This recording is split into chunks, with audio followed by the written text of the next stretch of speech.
గత 14-19లో చంద్రబాబు నాయుడు గారు వాళ్ళకి 100% కంటే ఎక్కువ 8,000 తీసుకున్న వాళ్ళకి 18,000 రూపాయలు జీతం పెంచి వాళ్ళని గౌరవప్రదంగా ఉద్యోగాలు చేసుకోమని చెప్పారు అధ్యక్ష. అయితే ఆ తరువాత వచ్చినటువంటి ప్రభుత్వం 5 సంవత్సరాలుగా కాగితాలు పెట్టాం, చూసాం. ఇప్పుడు మాటలు మాత్రం ఎలా మాట్లాడుతున్నారంటే పేదలు, పాపం, గిరిజనులు. అప్పుడు 5 సంవత్సరాలు ఉన్నారు అది అధ్యక్ష.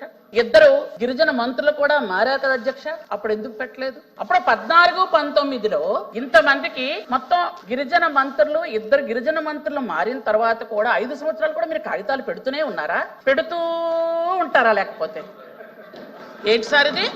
ఇప్పుడు మాత్రం పేదలు, గిరిజనులు ఇన్ని గుర్తొస్తున్నాయి. మరి ఆ రోజు ఎందుకు గుర్తు రాలేదు అధ్యక్ష? అధ్యక్ష ప్లీజ్ నేను మాట్లాడేప్పుడు మీరు మాట్లాడకండి. మీరు మాట్లాడేప్పుడు నోట్ చేసుకున్నాను. నేను మాట్లాడేప్పుడు మీరు మాట్లాడద్దు. నేను అందుకే మిమ్మల్ని చూస్తే మాట్లాడుతున్నాను. నేను మాట్లాడి మీరు మాట్లాడకండి. మీరు మాట్లాడాలంటే మళ్ళీ మాట్లాడి రాసుకొని చెప్తాను మళ్ళీ. అయితే అధ్యక్ష 5 సంవత్సరాలు ఏ పని చేయలేదు అధ్యక్ష. అప్పుడు కూడా వాళ్ళు తెల్లవారి ఉదయం 6 నుంచి, ఎందుకంటే రెసిడెన్సీ స్కూల్స్ వాళ్ళు ఉదయం నుంచి సాయంత్రం దాకా ఉండడం ఆల్ రెసిడెన్సీ స్కూల్స్ లో టీచర్స్ చేస్తున్న పని అధ్యక్ష. ఏదో ఈ 5 నెలల్లో మేము వచ్చి వాళ్ళని కష్టపెట్టి పెట్టలేదు అధ్యక్ష. గత 10 ఏళ్ళ నుంచో 15 ఏళ్ళ నుంచో వాళ్ళు అలాగే వర్క్ చేస్తున్నారు అధ్యక్ష.